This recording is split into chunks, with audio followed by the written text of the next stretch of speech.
When I'm in America, I try to look carefully and see that I drink spring water. Spring water has the minerals. Did you know the water you drink might not be what it seems? According to the controversial healer Dr. Sebi, the type of water you drink could be the difference between health and disease. He advocated strongly for natural alkaline spring water, claiming it's the only true water fit for human consumption due to its pure mineral content. But what exactly is behind these shocking claims about water? Let's find out the hidden secrets Dr. Sebi revealed about water. They're hiding from you. Self-proclaimed healer who tried to get Michael Jackson off painkillers is back in the news. His chosen name was Dr. Sebi, but his real name was Alfredo Bowman, and he was not a doctor. What does show have to do with healing? Without carbon, hydrogen, and oxygen, it is non-organic. The man who was working on his documentary, Nipsey Hussle, was murdered recently, and his death, as well as Sebi's, have been taken by some as proof that shadowy forces are conspiring to suppress the truth about Sebi's remedies. Should we take Sebi's body of work seriously? Who was Dr. Sebi? Sebi was born in Honduras in 1933 and moved to the United States, but his health problems made it hard for him to live there. He had asthma, diabetes, obesity, and impotence.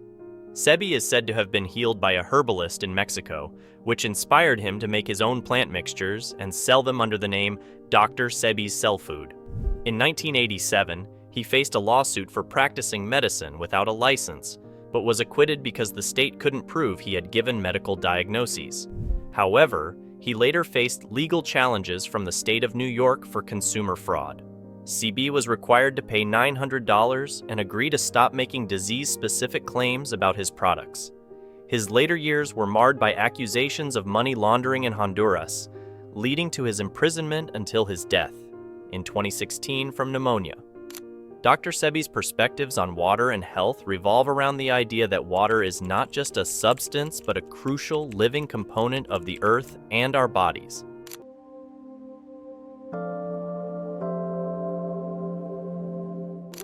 Covering 70% of our planet and comprising about 60% of the human body, water is integral to life, a view that aligns with many ancient cultural beliefs about its sacred, life-giving properties. Dr. Sebi says that water is living, which means that it is charged and is able to take on the qualities of its surroundings. Because of this, water can dissolve and absorb many things, such as minerals, trace elements, poisons, and chemicals. Because of this, Dr. Sebi said it is very important where the water we drink comes from and how it is treated. He was especially upset about how modern methods have changed the natural state of water. Chemicals like pesticides get into rivers when trees are cut down and farms are turned into factories. This upsets the balance of the ecosystem and could make our drinking water harmful. Besides that, the places where water is kept, often in metal or plastic tanks, can make it even less good through rusting or chemical leaking. Dr. Sebi also pointed out historical changes in water management that may have impacted public health. For example, he noted that before the Industrial Revolution, European and American cities often used wooden water mains. The shift to using materials like steel or iron coated with tar coincided with a notable increase in cancer rates in places like Vienna during the early 20th century. Furthermore, the lingering presence of lead and other toxic materials in many old pipes today, along with the chemicals added to municipal water supplies intended to kill pathogens, can also destroy beneficial bacteria. These theories underscore Dr. Sebi's broader message about returning to natural, less processed ways of living, not just in terms of diet, but also in how we interact with fundamental elements like water. His claims invite a reevaluation of how modern practices might be straying from more beneficial, traditional methods of resource management. Even though there were arguments and lawsuits, Dr. Sebi strongly pushed for drinking pure spring water for health reasons. This was an important part of what he taught about holistic health. He thought that natural alkaline water that was full of minerals and kept a certain pH balance was better for staying healthy. There is very little research supporting any health benefit of alkaline water. Dr. Sebi emphasized that the mineral content in natural spring water Elements like calcium, magnesium, and potassium plays a crucial role in nourishing the human body. He argued that these minerals are what make alkaline water beneficial, helping to neutralize acidity in the body's environment. According to Dr. Sebi, the pH level of water is also vital. Alkaline water typically has a pH above 7, which Dr. Sebi claimed could help raise the body's overall pH balance, leading to better health outcomes. He often criticized tap water for being too acidic or contaminated with chemicals, which he believed could contribute to disease and poor health. A new U.S. Geological Survey study discovered 45% of U.S. tap water contains forever chemicals, with the highest amounts. Dr. Sebi frequently mentioned that only nature could provide the perfect water, untouched by industrial processing, which retains its healing properties. He advocated for drinking water from natural springs, particularly those untouched by modern pollution, suggesting that this type of water is live, as opposed to dead water which has been chemically treated. This passionate endorsement of natural spring water was part of his broader philosophy that natural plant-based diets and unprocessed foods were key to achieving optimal health. Dr. Sebi's recommendations have continued to resonate with many looking for alternative health solutions, despite the mixed scientific reviews regarding the efficacy of his broader medical claims. When it comes to the water we drink, not all types are created equal, and each comes with its own set of pros and cons. Let's talk about what's flowing out of our taps and bottles, and why some types might be better than others. Starting with tap water, it's commonly treated with chlorine to kill bacteria and other microbes. This process does a great job at making water safe from pathogens, but it's not without its drawbacks. The chlorine can react with organic matter in the water to form byproducts that some studies have linked to health risks like cancer and reproductive issues. It's a bit of a double-edged sword. Chlorine is an important disinfectant that's been used in our water treatment process for more than 100 years. Then there's filtered water. Depending on the filter, the results can vary widely. While some do a decent job at cleaning up the water, they might also strip away beneficial minerals. And if not maintained properly, these filters can even become a breeding ground for bacteria. It's like having a good intention that might not always pan out as expected. Moving on to sparkling mineral water, it's often sourced from natural springs and can even help with digestion. But here's a tip: always choose the ones bottled in glass rather than plastic to avoid contaminants like BPA, which can leach from the bottle into the water. It's a small choice that makes a big difference in avoiding toxins. Americans drank more bottled water than pop, according to the Beverage Marketing Corporation. Distilled water is quite the pure form, created by boiling water and then condensing the steam back into a liquid. This process removes impurities and contaminants, but also strips out beneficial minerals. So, while it's great for uses like in tea infusions where you don't want any flavors competing with your tea, it might not be the best for regular hydration due to its lack of minerals. Alkaline water can be a bit of a mixed bag. Naturally occurring alkaline water from springs often contains beneficial minerals and is sought after for its health benefits. However, the man-made version is a bit more controversial. Some see it as a health boost, while others view it as an expensive trend with unproven benefits. It's always best to lean towards what nature provides. Rainwater can be a fantastic resource, especially if you're living in a clean, unpolluted area. It's as fresh as it gets and can feel more alive than water that's been sitting in a tank. Just make sure collecting it is legal in your area and that it's safe from environmental contaminants like acid rain.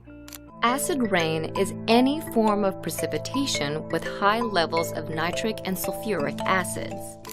Then there's the water that Dr. Sebi swears by. Water from springs or glaciers. This water comes straight from nature and is full of chemicals that your body needs. In addition to being refreshing, it's also very close to what our bodies need. If you ever get the chance to bottle your own from a natural spring, do it.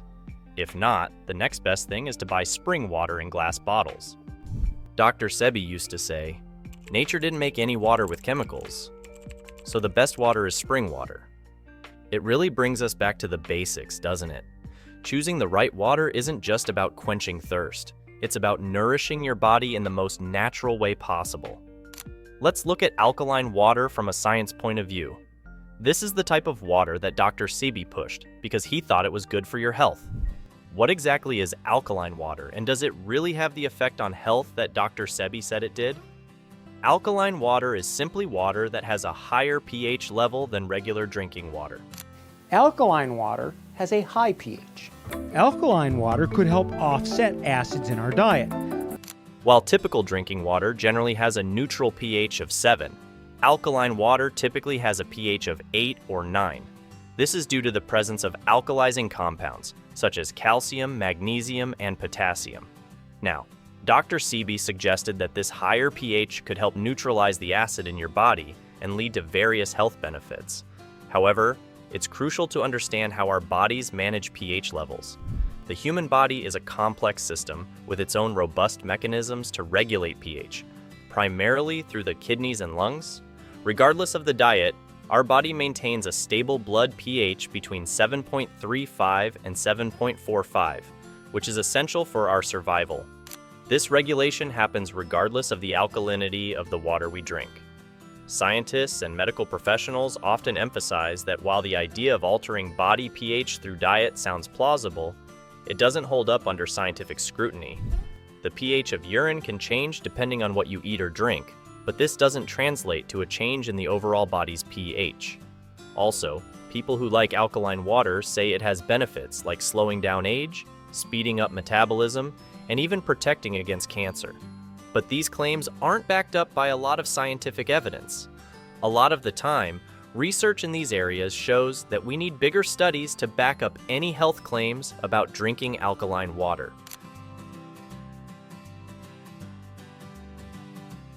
So, the idea of drinking alkaline water might sound good and safe, but viewers like you need to be cautious of such promises.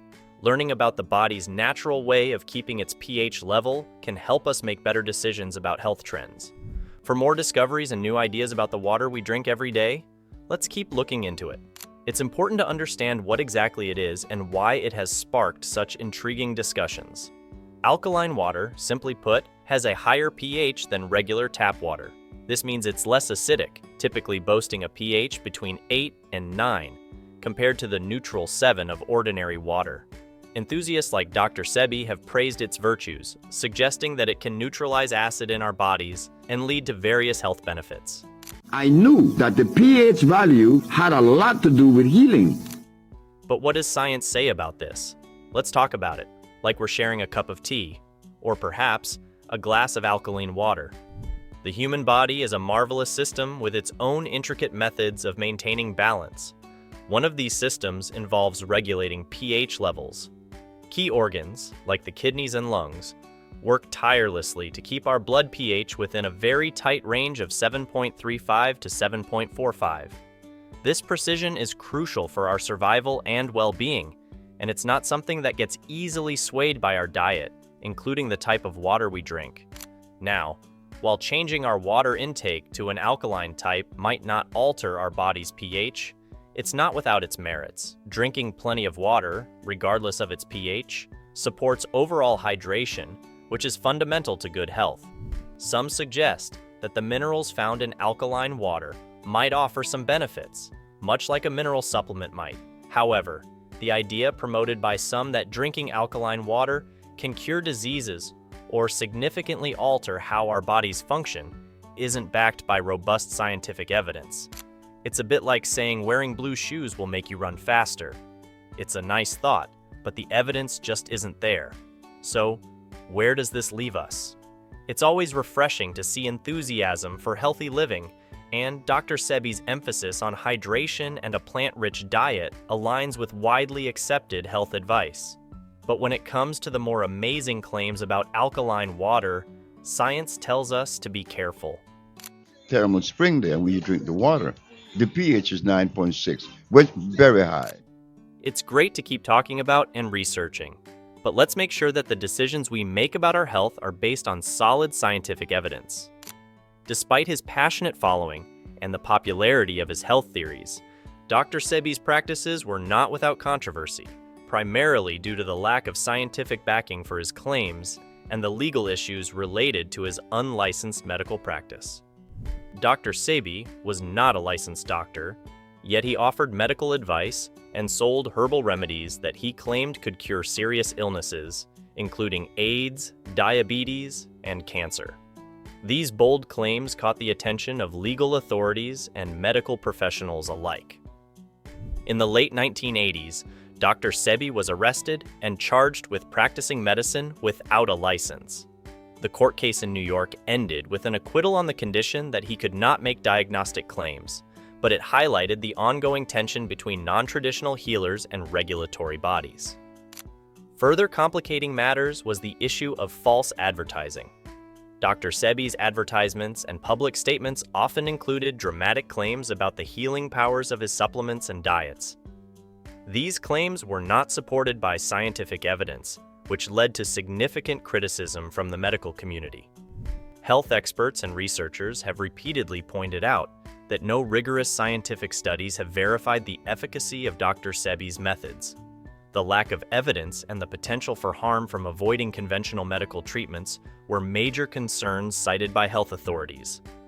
We have the mucous membrane in the body to protect us, but now we eat acid foods, and the acid food breaks down the mucous membrane. The critiques of Dr. Sebi's methods are part of a larger conversation about alternative medicine and the responsibilities of those who promote it. While natural remedies can certainly play a role in overall health and wellness, experts caution against presenting them as outright cures for serious diseases without solid evidence. This underscores the importance of approaching health claims with skepticism and demanding scientific validation, especially when those claims could influence life or death decisions. It's impossible to deny that Dr. Sebi had an impact on pop culture. His legacy lives on in many neighborhoods and among celebrities.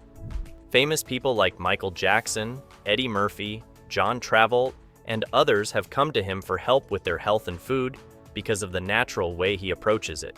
These recommendations from famous people helped Dr. Sebi become famous and kept people interested in his diet and herbal remedies.